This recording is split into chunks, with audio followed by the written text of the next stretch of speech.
at Harlow & Klein, one of the top 5 brand strategy firms in the Midwest. And before you picture some glamorous corner office with a skyline view and a latte on my desk, let me stop you right there. I shared a cubicle wall with a guy named Dennis who kept a collection of motivational cap posters and ate hard-boiled eggs at his desk every single day. The smell was institutional. The lighting was the kind of fluorescent that makes everyone look slightly ill. And my coffee came from a machine in the break room that had been broken on the hot setting for so long that lukewarm had just become the new normal. That was my world. I'd come to Chicago 3 years earlier from a small town called Hardin, Missouri. Population just over 1,300. The kind of place where the high school football team's away games are the biggest social event of the month and everyone knows what everyone else had for dinner. I don't say that with contempt. I actually loved growing up there. But I had this hunger in me, this pull towards something bigger. And when I got a full scholarship to University of Illinois for marketing communications, I went. And I never really went back. Not to stay, anyway. After college, Chicago made sense. A city that size has room for ambition. And I was ambitious.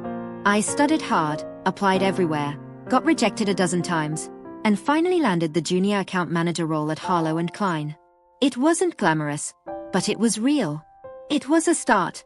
For 2.5 years, I kept my head down. I did good work. I hit deadlines. I was the person who stayed late when a presentation needed to be redone at 9 p.m.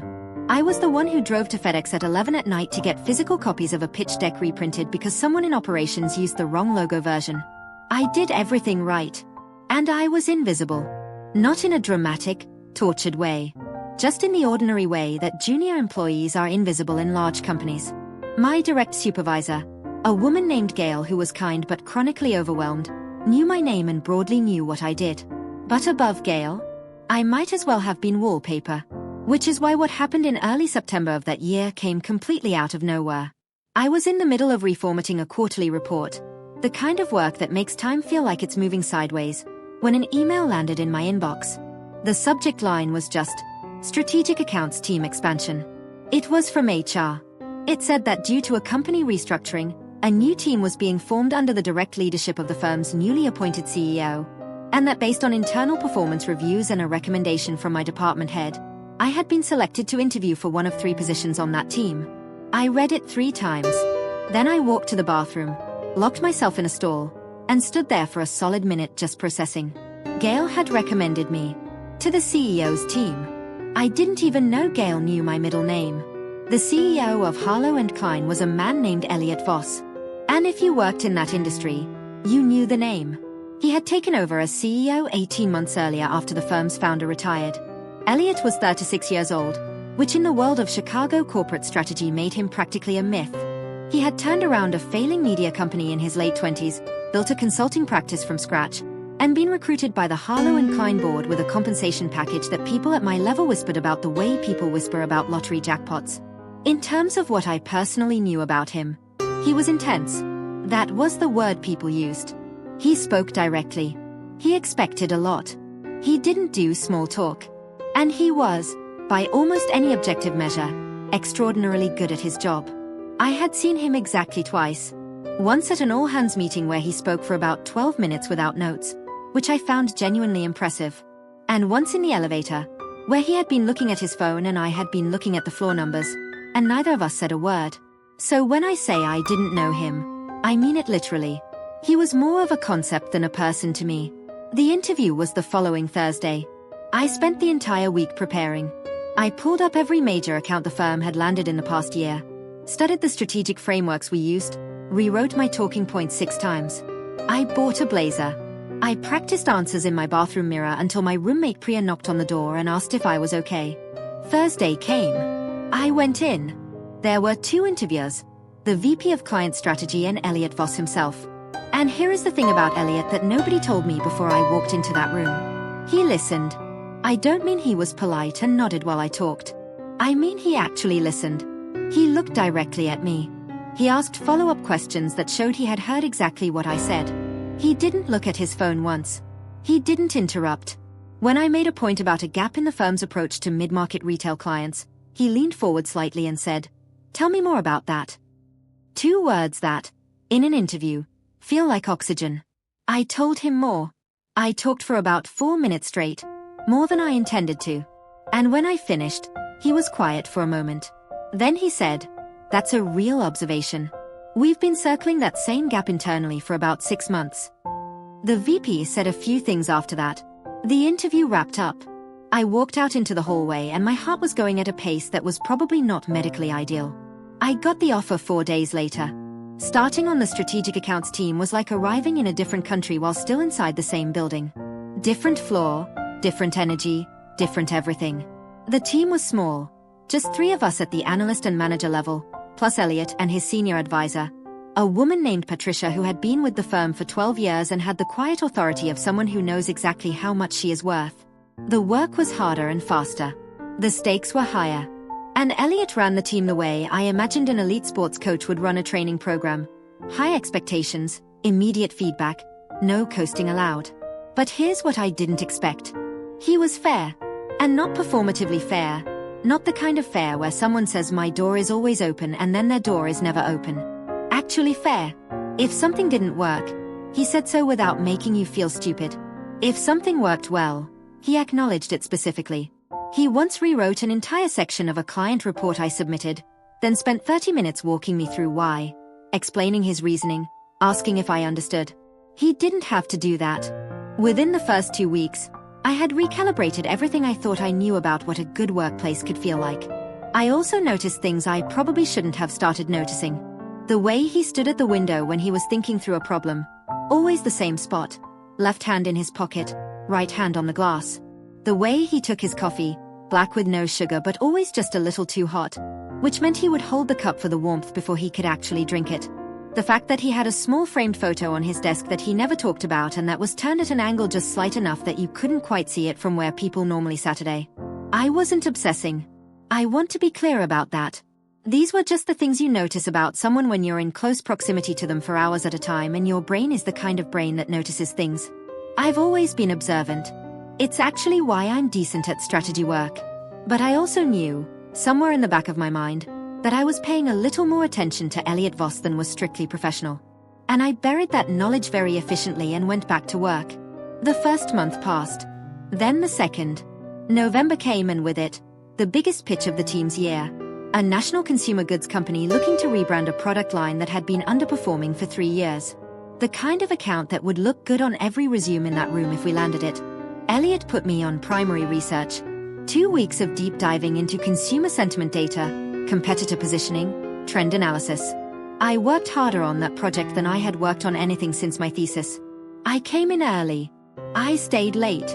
I ate lunch at my desk 4 days out of 5. On a Wednesday night, about a week before the pitch, I was still in the office at 8:30 finishing a data visualization section when I heard footsteps in the hallway.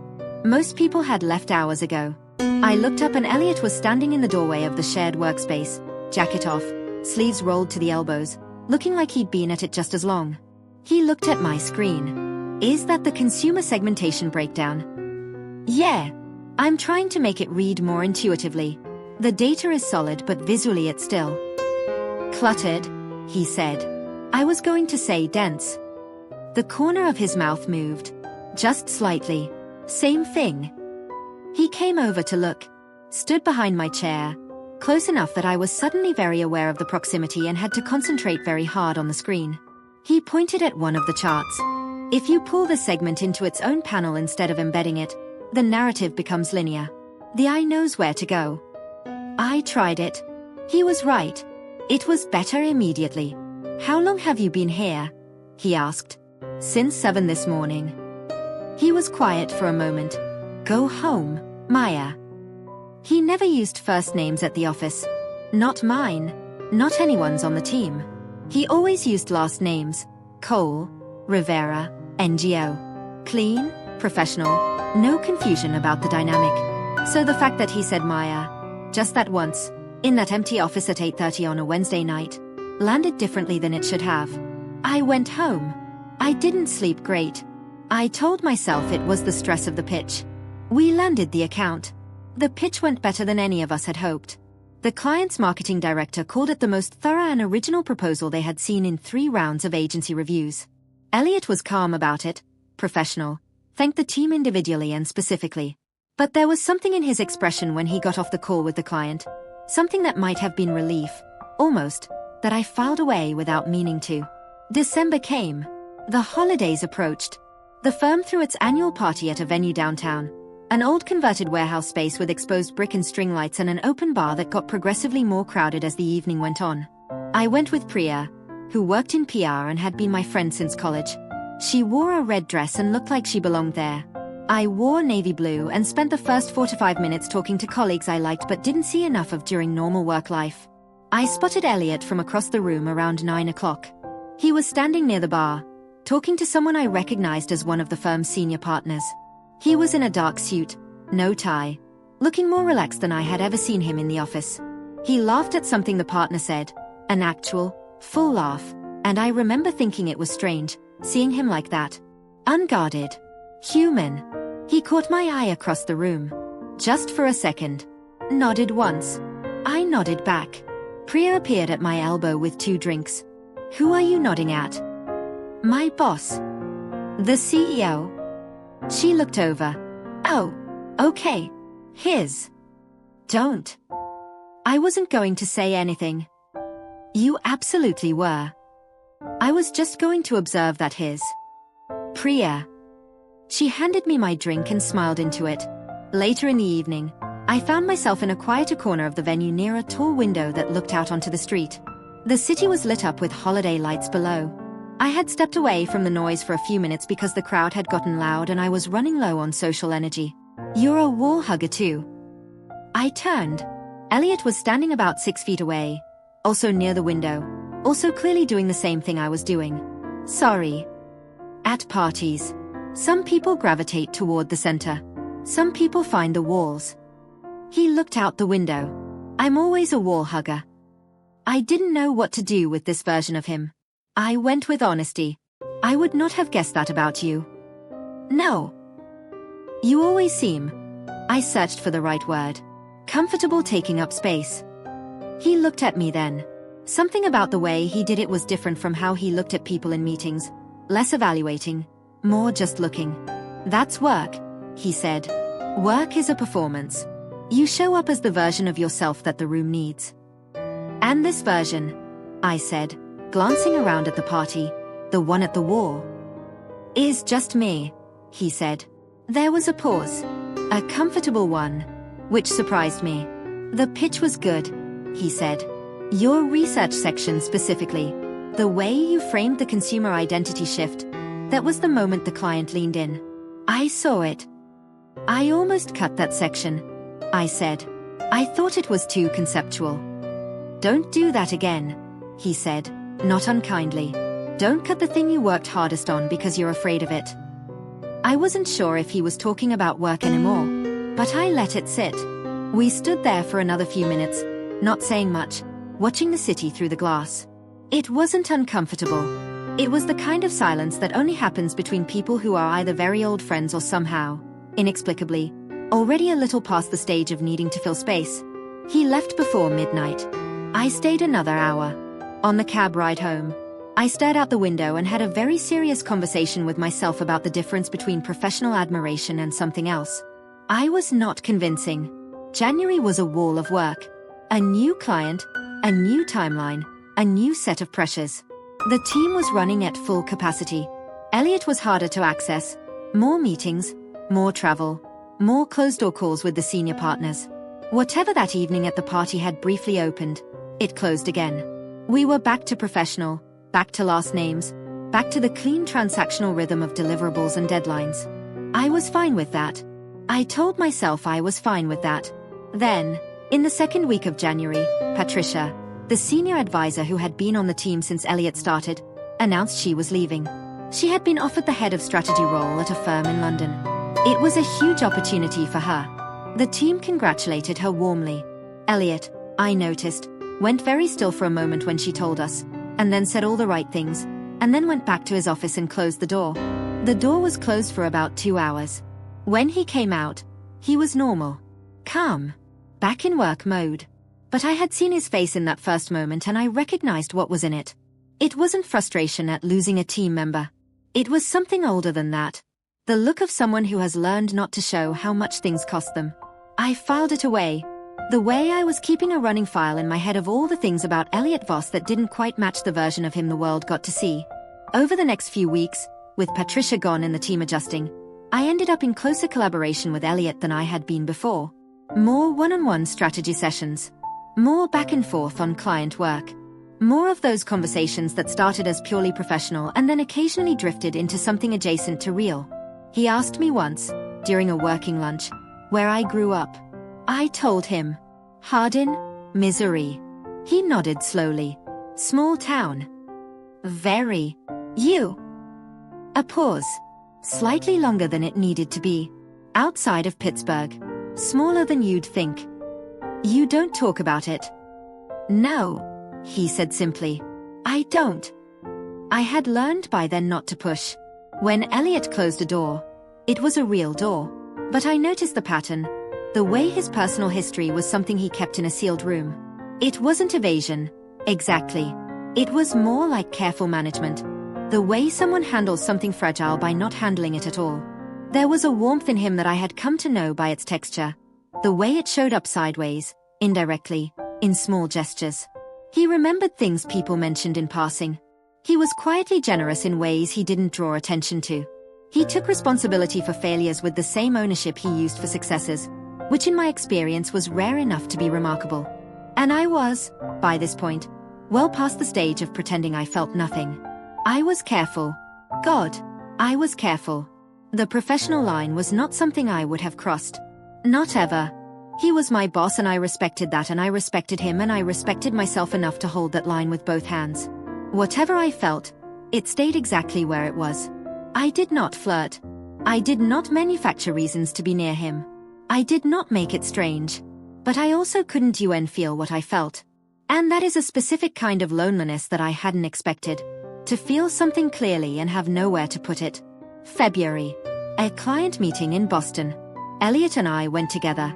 The rest of the team had a conflicting obligation with another account.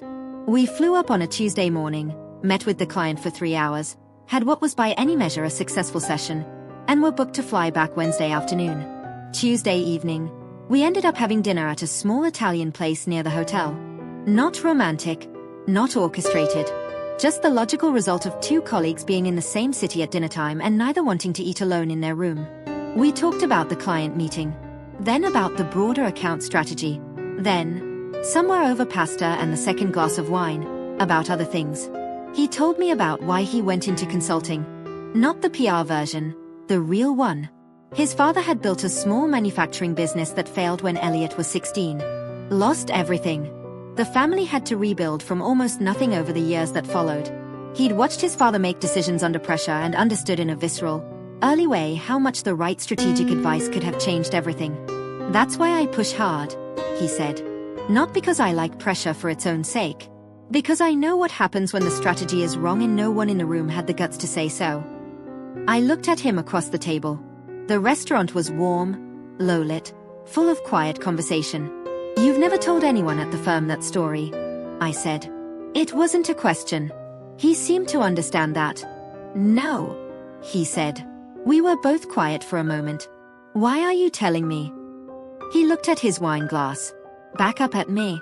I think you'd understand it. Because of Hardin. Because of how you work, he said. You work like it means something. Not just like it's a job.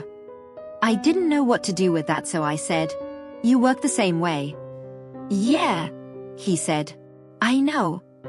We walked back to the hotel through cold February air and said goodnight in the lobby and went to our separate rooms. And I sat on the edge of my hotel bed and looked at the ceiling and felt the full, complicated weight of everything I was not allowing myself to say. Mouch. The day everything changed was a Thursday.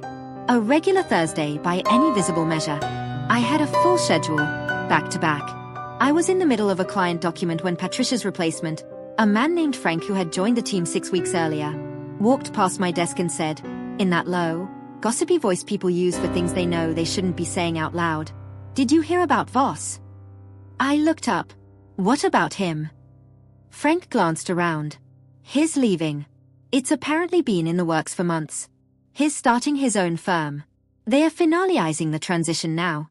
Official announcement is supposed to come Friday, but the partners already know. I went very still. Where did you hear that?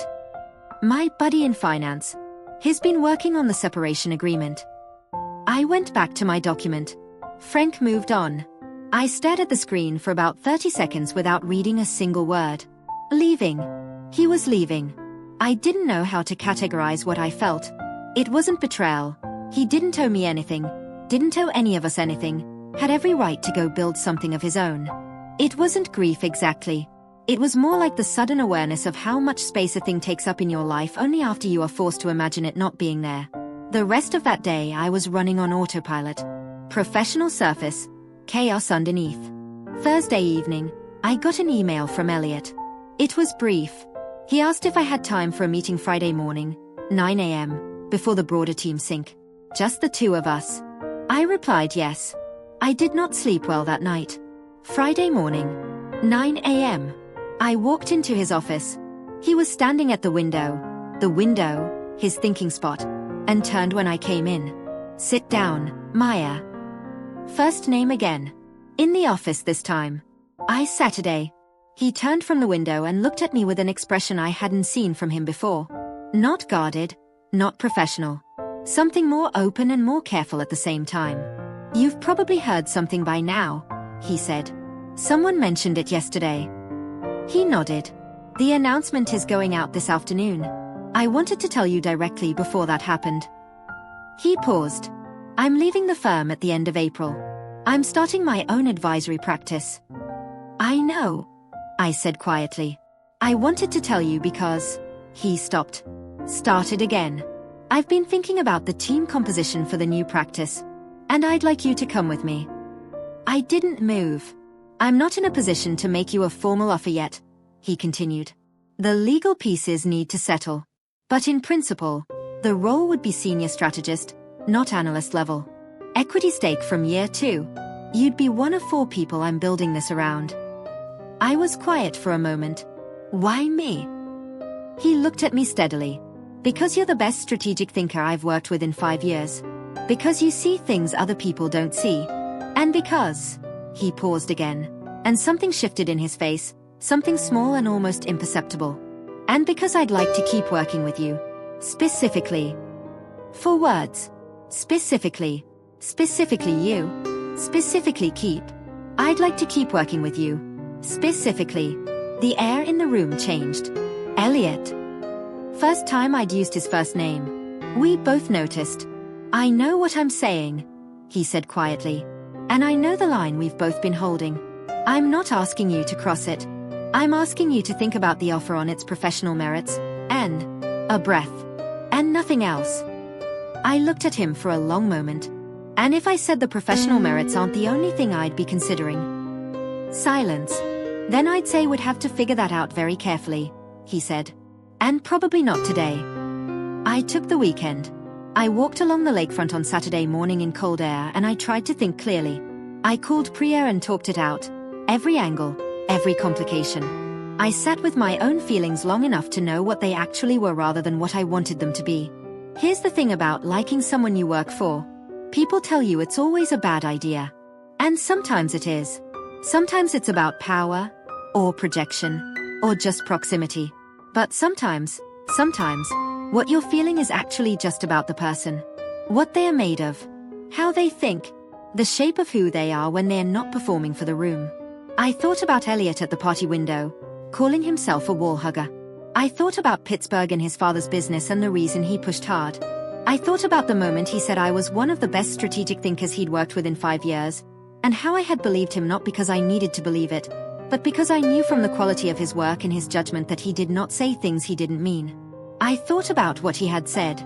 I'd like to keep working with you. Specifically. And I thought about my own life, and the hunger that had brought me from Hardin, Missouri to this city. The hunger not just for a career, but for something that felt real and chosen and mine. A job I believed in. People I respected. Maybe, eventually, something more. Monday morning, I walked back into that building, took the elevator to the 34th floor, and knocked on his office door. He looked up from his desk. I want to hear the formal offer, I said. When it's ready. He held my gaze for a moment, then nodded once. Okay. And Elliot. I kept my voice even. After the formal offer is finalized and I've made my decision professionally, separately and afterward, I'd like to have a conversation about the other thing. Not now. Not while the professional situation is still unsettled. He was quiet. Then, that's exactly the right call. I went back to my desk. My heart was running fast, but my hands were steady. The next 6 weeks were careful and focused, and strange in the way that a period of deliberate waiting is always strange. The formal offer came in mid-April. It was real, and it was serious. Senior strategist, founding team, equity from year 18 months in, not 2 years. Better than he'd originally said. I had it reviewed by a lawyer. I had 3 conversations with headhunters to benchmark it against market. I was thorough. I was not reckless. I accepted. And then I waited 2 more weeks. Until the transition was formally underway and I had technically handed in my notice at Harlow and Klein, and the professional situation was clean. Then I texted Elliot, the first time I had ever texted him anything other than a work update. It just said, "The other conversation. This week." He replied within 4 minutes. "Yes. Thursday? Thursday." We met for coffee. Not dinner, not a work setting. Coffee, casual, chosen deliberately neutral. He was there when I arrived. He looked, I remember thinking, like someone who was not quite sure how to be in that particular moment, which was the most reassuringly human I had ever seen him. Mr. I don't do small talk, sitting at a corner table at a coffee shop, looking like he might have been there 15 minutes early. I sat down across from him. We looked at each other. "So," I said. "So," he said. I laughed a little. He almost did. "This is new territory for me," he said. "I want to be straight with you." "I don't," he paused. Chose his words carefully, the way he always did. "I don't let people in easily. You've probably figured that out." "I've noticed a few sealed doors, yes." Something moved through his expression. What I said in the office, about wanting to keep working with you specifically, that was professional and true. And it was also something else, and I think you knew that. "I did," I said. "I've been careful because the position was wrong. The dynamic was wrong. And I wasn't going to muddy the professional with something that hadn't been asked for." "I know," I said. "I'm not good at this," he said. Not self-pityingly, just directly, as a fact. What specifically?" "At." He made a slight gesture. "This. Talking about it. Being in it without it being structured." "I know," I said again. "You keep saying that. Because you keep saying things I already know about you." He looked at me across the table. Quiet for a moment. "How?" "Because I pay attention," I said simply. "The same way you do." Something in him seemed to settle slightly, like a door that had been held shut with some effort finally allowed to just rest against its frame. "I don't know what this looks like," he said. "Practically. We're going to be building something together. The stakes are real." "I know the stakes," I said. "I spent 2 weeks with a lawyer reviewing your offer documents. I know what I'm getting into." He almost smiled. "That's not what I meant." "I know what you meant," I said. "And I'm not walking in with unrealistic expectations. I'm walking in with actual expectations, which is different. I know you're not easy. I know you're sealed up and overthought and probably 6 months away from being ready for half of what real closeness requires." He absorbed that. "What I also know," I continued, keeping my voice steady, "is that you are the most genuinely principled person I have worked for. And that you don't say things you don't mean. And that when you're not performing for a room, you're..." I paused. "You're someone I want to know." Silence. "That's a lot to answer," he said. "I know. Take your time." He looked out the window for a moment. Then back at me. "I don't want to do this badly," he said. "I've done things badly before. I'd rather do it slowly and do it right." "Slowly and right," I said. "I can work with that." "I know what you're thinking. You're thinking, okay, that's a nice story. 2 professionals, careful people, doing it the right way. Sweet. But what was the twist? Where's the thing that changes everything? Here it is. 2 months into working together at the new firm. Things are going well. Professionally extraordinary. Personally slow and careful. Exactly as promised. We've had 4 real dinners, actual ones, outside of any work context. We're taking our time. It's good. One evening I stay late to finish a client prep doc. Elliot's office light is on. I figure I'll say goodnight on my way out. I knock. Push the door open a few inches. He's on the phone. He doesn't see me. His back is partially to the door. I hear him say, I know it's been too long. I'm working on it. A pause. His voice drops. How is she doing? I freeze. He listens. Something in his posture changes. That stiffness he carries, the careful carriage, it softens in a way I have never seen in any work context. He reaches up and touches the back of his neck. Tell her. His voice catches. Just slightly. Tell her I'll call Sunday. I promise this time. I back away from the door quietly. I go back to my desk. I sit there for a while. The next day I don't say anything about it. The week after, I ask him on one of our evening walks. We've started going on walks along the lakefront when the weather allows. I ask him about family. Casual, careful. Just asking. He's quiet for longer than normal. We walk. I have a younger sister, he says eventually. Emma. She's 24. I wait. She's had a hard few years, he says. Medical stuff. She's better now. Getting better. A pause. He stops. We were close and then we weren't for a while. I let work swallow everything and she needed more than I was giving. Are you in contact now? Trying, he says. It's not easy to repair something like that. You can't just schedule a reconciliation. You have to show up consistently. And that's the part I've always been worst at. I look at him. I think of the photo on his desk, always turned at that angle. I think of the sealed doors. I think of every small thing I had filed away without understanding what it meant. His secret weakness was not what anyone would have guessed. It wasn't some scandal. It wasn't some professional failure. It wasn't even his difficulty with closeness, which was visible enough. It was this. A younger sister he had loved badly, by being absent. A relationship that had cracked under the weight of everything he had poured into work and success, and the performance of the version of himself that rooms needed. A wound that was not professional or strategic, but just deeply, ordinarily human. He had built entire walls of capability and competence, and he had done it, in part, to not have to feel how much he had missed. I took his hand. We were walking and I just reached over and took his hand, and he looked down at our hands and then at me. And something in his face did something I don't have precise words for. Like a lock turning somewhere in a room that had been shut for a long time. She sounds great, I said. She is, he said. And his voice was different. Quieter. She really is. We walked for a long time after that. I want to tell you how it ends. Cleanly. The way stories are supposed to end. But here is the truth of it. It didn't end. It continued. Which is, in its own way, the better story. The firm grew.